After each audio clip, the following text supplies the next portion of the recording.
saya akan menyampaikan kondisi terkini bangsa kita. Kita semua sudah tahu teorinya, kita sudah tahu semua sejarahnya. Tetapi kenapa kita tidak berhasil? Kenapa sekarang Indonesia mulai goyang?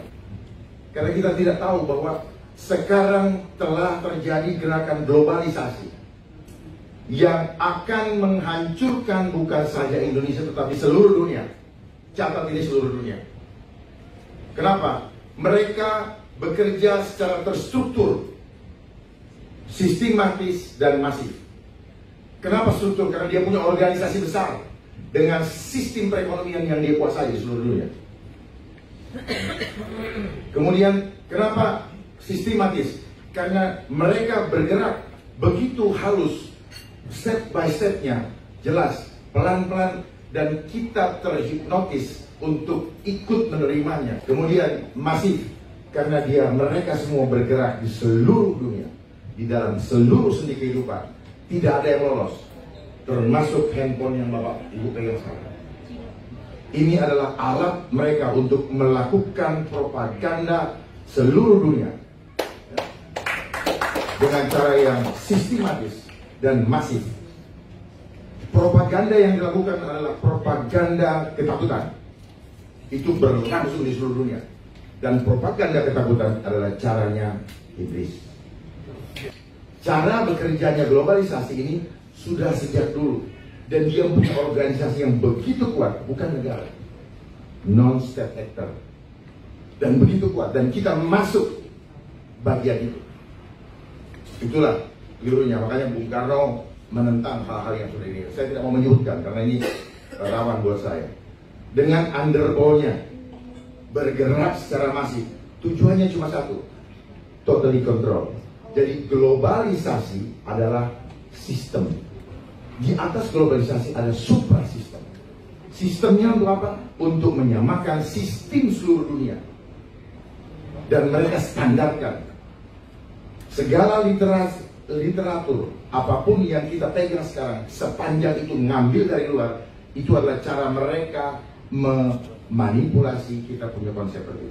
Lalu dia ciptakan ini yang saya bilang, propaganda ketakutan. Dia bikin ketakutan. Supaya apa? Supaya kita mulai, otak purba kita mulai berpikir, waduh, apa yang saya harus lakukan dengan keadaan yang seperti ini ya? Mulai berebutan. Tetapi orang yang tidak kuat, tidak akan memperolehnya. Akhirnya kekuatan-kekuatan yang besar saja yang menguasainya. Tujuannya apa?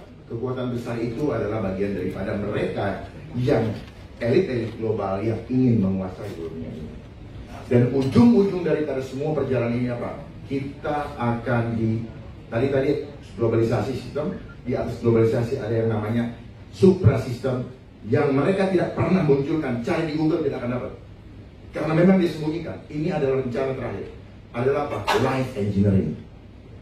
Coba boleh dicatat, tidak ada. Di situ hanya social engineering. Jadi life engineering, kenapa? Kehidupan kita pribadi ini yang akan di-engineer. Kenapa? Kita bukan barang, tetapi mereka mau bikin kita seperti barang. Jadi ujung-ujungnya adalah life engineering. Seperti apa life engineering? Semua kehidupan kita mau dikontrol. Perilaku kita berubah menjadi manusia yang tidak lagi menjadi manusia yang sejati atau makhluk luhur akhlaknya, tetapi kita akan dibuat seperti robot. Tidak punya cipta, tidak punya karsa, tidak punya rasa. Kenapa? Kita akan di-lock dengan sistem. Jadi gak bisa keluar dari sistem.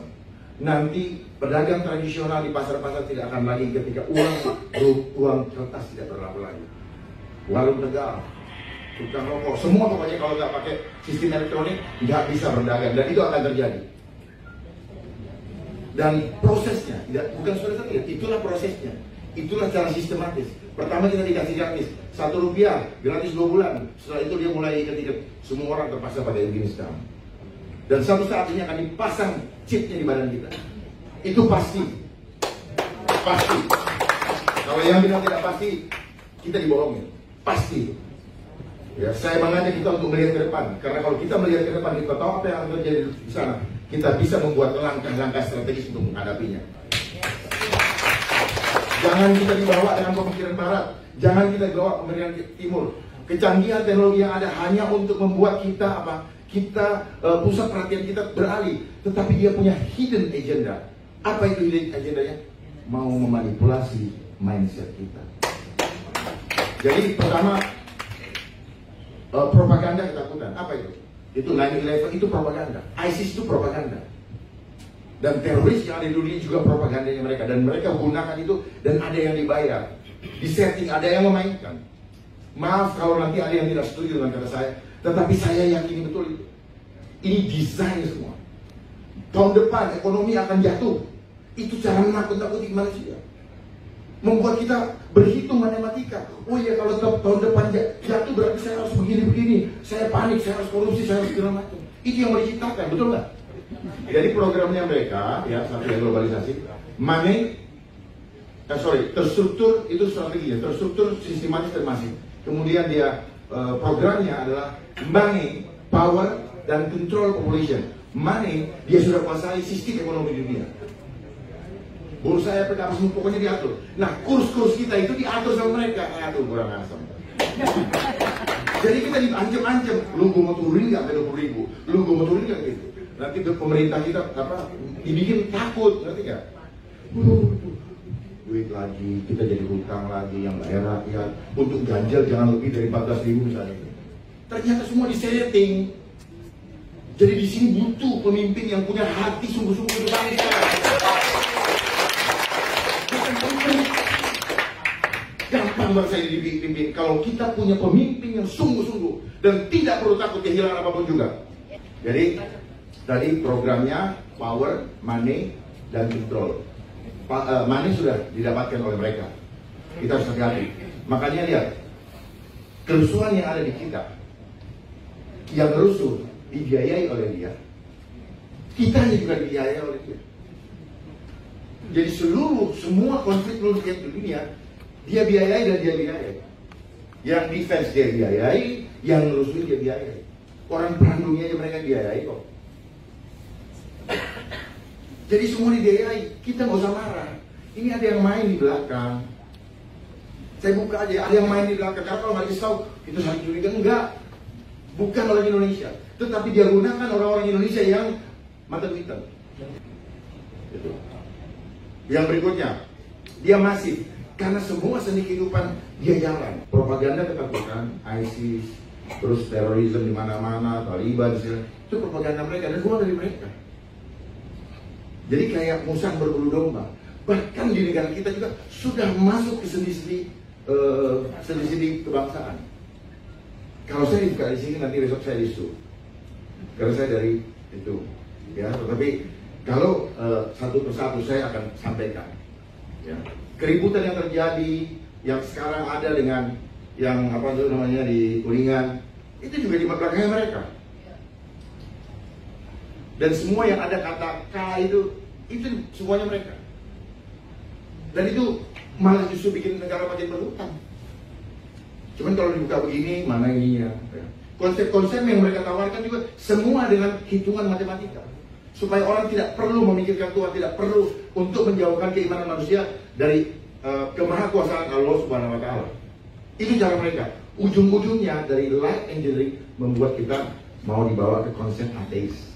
Orang berdagang, ayam disuntik di broiler, dijual ke Kentucky, makannya enak karena ada bumbu, terus kemudian kenyang, tapi orang yang mengkonsumsinya siap-siap menjadi market untuk pabrik obat. Ini lingkaran setan. Jadi semua persoalan ini coba dilihat dengan kacamata yang berbeda, supaya kita lebih tajam, lebih jeli melihat persoalan. Sehingga kalau kita sudah melihat gitu, ini kayak ini. Jadi kalau orang ngajak ribut nggak mau. Katakan cita-cita, tujuan. Cita-cita bersatu, negara merdeka, bersatu, berdaulat dan adil. Perhatikan semua itu. Lihat tujuannya. Lihat faktanya sekarang terjadi deviasi yang begitu lebar. Bohong kita. Bayangin ini, mencerdaskan kehidupan bangsa. Sekolah cuma diajar bagaimana kecerdasan intelektual. Kecerdasan spiritual sudah tidak diajar lagi. Makanya anak-anak gampang itu programnya siapa? Programnya non-state actor. Dia masuk ke Departemen Pendidikan dan Kebudayaan lewat caranya saya nggak tahu. masuk di situ sehingga akhirnya seperti itu. Sadar atau nggak sadar, saya nggak tahu. Dan itu begitu dan sebagainya. Bahkan sudah masuk kepada seni-seni yang, aduh gimana ngomongnya, agak susah. Dan ini mengatur sistem. Nanti kalau ini sudah terkoneksi semua sistem, maka kita akan dikontrol dari sana.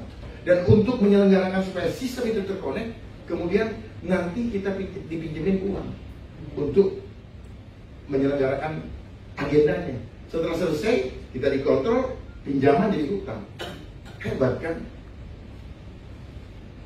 Ya itu yang mau saya sampaikan, karena kalau saya sampaikan ini bocor halus saya ini. Saya bukan teoritis, saya praktisi, tetapi saya yakini apa yang disampaikan. Saya akan hadapi dengan segala risiko, karena saya tahu ini berisiko. Tetapi saya katakan ini bukan negara, tetapi ada kekuatan yang mengatur negara untuk melakukan itu, dan hanya boneka-boneka saja.